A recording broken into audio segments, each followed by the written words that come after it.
আমার কথাটা আগে শোনেন, আমি আপনার আমার কথাটা শোনেন। ওই বলছে কি আপনাকে, ওই বলছে কি 15 পারা পড়ছে, আপনি আইসা বললেন 15 পারা পড়ছে। তাকে জিজ্ঞেস করলাম কোথায় থেকে পড়ছে, সে বলছে প্রথম থেকে পড়ছে।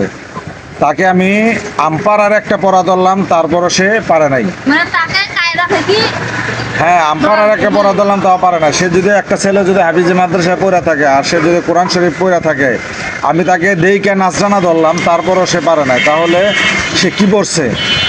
আপনারা না, মাথার বেদে নষ্ট হয়ে যাইতেছে। আপনারা মিথ্যা কথা বইলা কারো কাছে আইসেন না। না ভাই, ঠিক আমি আছে? মিথ্যা কথা না। এখন এই জন্য তো আপনার- আমি পড়া ধরতে দিতে পারতাছ না দেখে একজন আপনার তো এই আমি ছেলে- আবার ওই মাদ্রাসা বলে পড়া ভালো।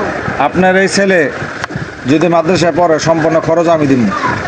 কোন মাদ্রাসায় দিবেন? সম্পূর্ণ খরচ আমি দিব, যে কোনো মাদ্রাসায় দিই। দিবেন আপনি বলেন, থাকা কিন্তু খাওয়া হ্যাঁ, সব খরচ দিব। হ্যাঁ। কিন্তু আপনার ছেলে তো, আপনি তো মাদ্রাসায় পড়ান না, এই যে আপনারা মাদ্রাসায় পড়ান না। মাদ্রাসা আমি দেখাই দিচ্ছি। এই যে এই পাশে মাদ্রাসাটা যে আছে, বাকরাজুলু মাদ্রাসা কি চেনেন? এই যে এখানে হ্যাঁ বলেন। এইটার মধ্যে পড়ছে, জিগায় দেখেন আপনি এখানে হুজুর উদ্দা আচ্ছা